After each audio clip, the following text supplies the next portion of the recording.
Good morning and happy Monday to you all. I hope you are enjoying day one of our spring break. We had some rain over the weekend, so that was a little different because we were spoiled in February with all that warm weather. You'll notice I have the glitter jar back here. I put it back on Friday and forgot to mention it. So let's do our pledge and our motto and get on with reading some James and the Giant Peach. Ready? Begin. I pledge allegiance to the flag of the United States of America and to the republic for which it stands, one nation, under God, indivisible, with liberty and justice for all. Alrighty, let's do our motto here really quickly. Ready, begin. We are students at Peter J. Shields. We believe in kindness. We are responsible, we are persistent, we are respectful. We are bucket fillers. We drop acts of kindness into everything we do. We are Peter J. Shields.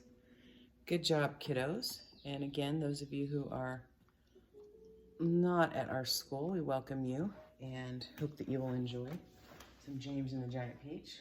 And let's get started, shall we? When last we left off on Friday, oh my goodness, Peach had just fallen into the ocean after rolling downhill and squishing. Poor Aunt Sponge and Aunt Spiker. I don't know if I feel bad for him. Let's see what happens. At this moment, the scene inside the Peach itself was one of indescribable chaos. James Henry Trotter was lying bruised and battered on the floor amongst a tangled mass of centipede and earthworm and spider and ladybug and glowworm and old green grasshopper. Imagine all those legs and everything going around. In the whole history of the world, no travelers had ever had a more terrible journey than those unfortunate creatures. It had started out well, with much laughing and shouting for the first few seconds as the Peach began to roll slowly forward, and nobody minded being tumbled about a bit. And then, when it went bump, the centipede shouted, "Oh, that was Aunt Sponge!" And the centipede shouted, "That was Aunt Spiker!" There have been tremendous bursts of cheering all around. But as soon as the Peach rolled out of the garden and began to go down the steep hill, rushing and plunging, bounding madly downward, then the whole thing became a nightmare. James found himself being flung up against the ceiling, then back to the floor, and then sideways on a wall, then up to the ceiling, and down and back and forth and around, all at the same time, while the other creatures were flying through the air in every direction. And so were the chairs and the sofa, not to mention those 42 boots belonging to Centipede. Everything and all of them were being rattled around like peas inside an enormous rattle that was being rattled by a mad giant who just refused to stop. To make it worse, something went wrong with the glowworm's lighting system and the room was pitch darkness. There were screams and yells and curses and cries of pain, and everything kept going around and around, and once James had made a frantic grab at some thick bars sticking out from the wall, only to find that they were a couple of Centipede's legs. "Let go, you idiot," he shouted, kicking himself free, and James was promptly flung across the room to the old green grasshopper's lap. Twice he got tangled in Miss Spider's legs. Ugh, a horrid business. And towards the end, poor Earthworm, who was cracking himself like a whip every time he flew through the air from one side of the room to the other, coiled himself around James's body in a panic and then refused to unwind. So poor James was like, oh, it was frantic and a terrible trip. But it was all over now, and the room was suddenly very still and quiet. Everybody was beginning to slowly and painfully disentangle himself from everybody else. "Let's have some light," shouted the centipede. "Yes," they cried, "light, give us some light." "I'm trying," answered poor Glowworm. "I'm doing my best. Please be patient." They all waited in silence. Then a very faint greenish light began to glimmer out of the glowworm's tail and gradually became stronger and stronger until it was anyway enough to see by. "Whew, some great journey," the centipede said, limping across the room. "I shall never be the same again," murmured the earthworm. "Nor I," said the ladybug. "It's taken years off my life." "My dear friends," cried the old green grasshopper, trying to be cheerful, "we are there." "Where?" they asked. "Where? Where's there?" "Oh no," the old green grasshopper said, "but I bet it's somewhere good." "We're probably at the bottom of a coal mine," the earthworm said gloomily. "We certainly went down and down and down very suddenly at the last minute. I feel in the pit of my stomach. I just feel it." Well, perhaps we're in the middle of a beautiful country full of songs and music, the old green grasshopper said. Or near the seashore, James said excitedly, with lots of other children down in the sand for me to play with. Pardon me, murmured the ladybug, turning a trifle pale, but am I wrong in thinking we seem to be bobbing up and down? Bobbing up and down, they all cried. What on earth do you mean? Oh, you're still giddy from that journey, the old green grasshopper told her. You'll get over it in a minute. Is everybody ready to go upstairs and take a look around? Yes, yes, they all chorused in. Come on, let's go. I refuse to show myself out of doors in my bare feet, the centipede said. I have to get my boots on again first. Oh, for heaven's sakes, let's not go through all that nonsense again, said the earthworm. Let's all lend a centipede a hand and get it over with, the ladybug said. Come on. So they did, all except Miss Spider, who set about weaving a long rope ladder that would reach from the floor to the hole in the ceiling.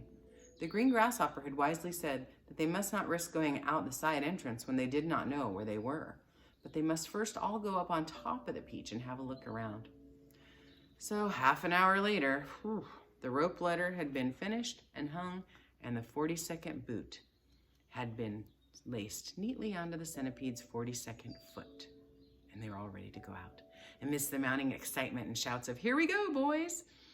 The promised land! I can't wait to see it!" The whole company climbed the ladder one by one and disappeared into a dark, soggy tunnel in the ceiling that went steeply, almost vertically upward. Chapter 18.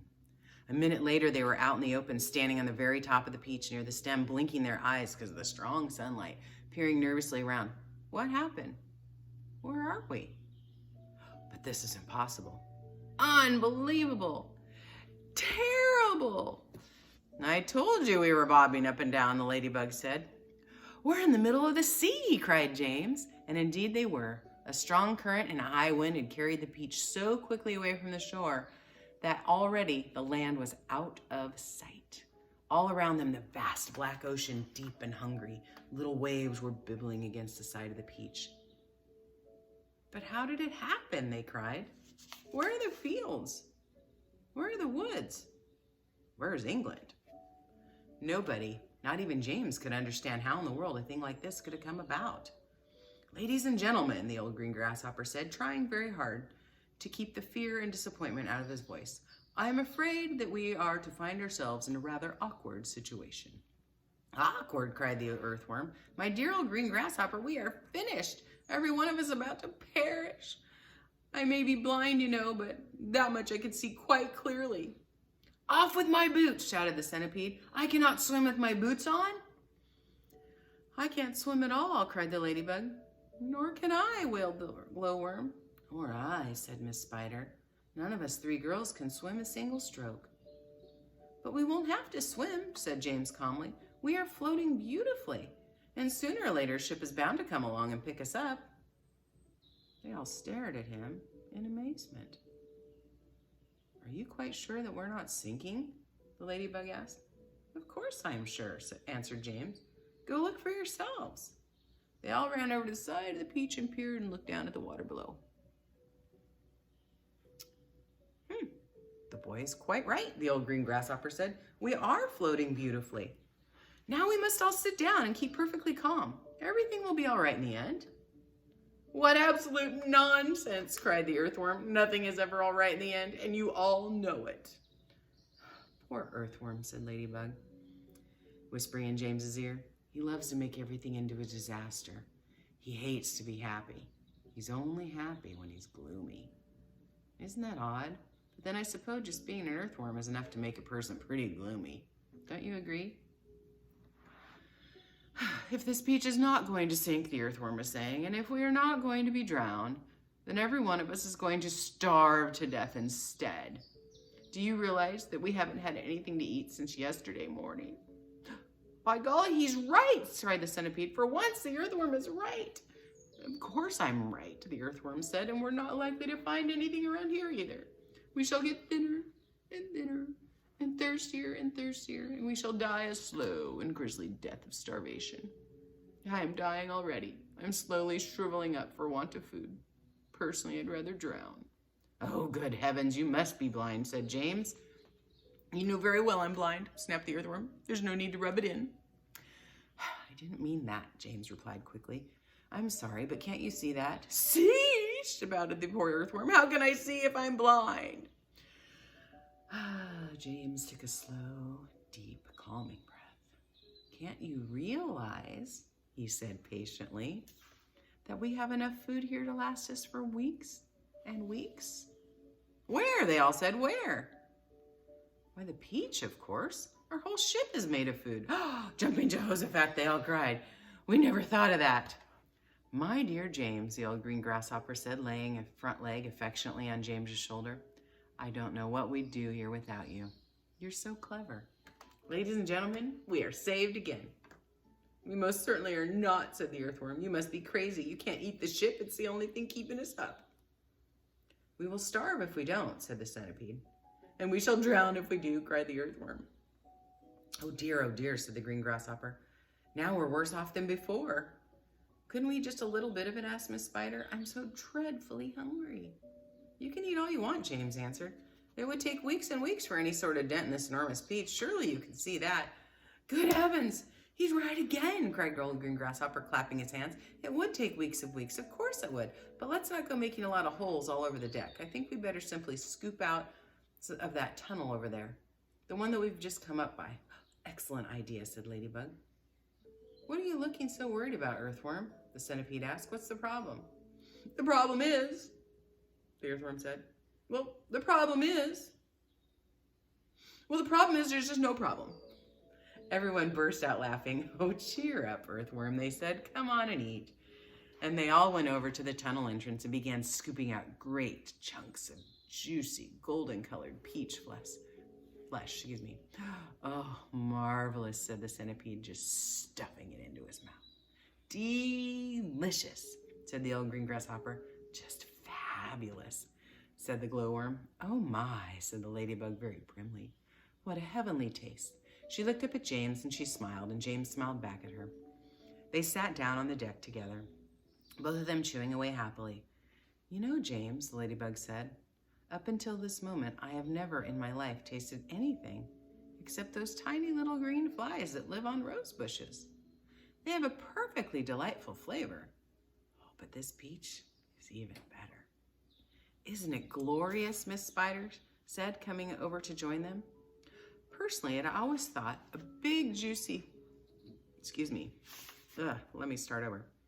Personally, I always thought that a big, juicy, caught-in-the-web bluebottle was the finest dinner in the world, until I tasted this. Oh, what flavor, cried the centipede.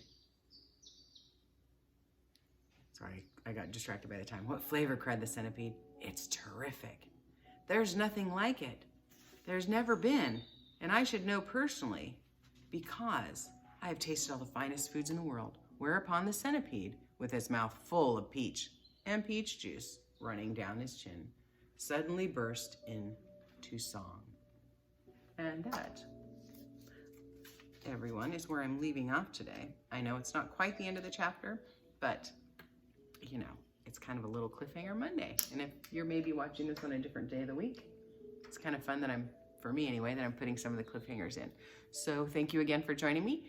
Again, happy spring break for our Folsom Cordova kiddos and Peter J. Shields kiddos. We come back on Tuesday, the 14th. But Miss Kibbley will have new videos posted every day this week, Monday through Friday, and also on Monday of next week while we're still on break. So anyway, stay safe. Have a great spring break. We love you and care about you and miss you very much, and we can't wait to see you again. In the meantime, stay in touch with your teachers, and your teachers can also contact me. Take care. Bye.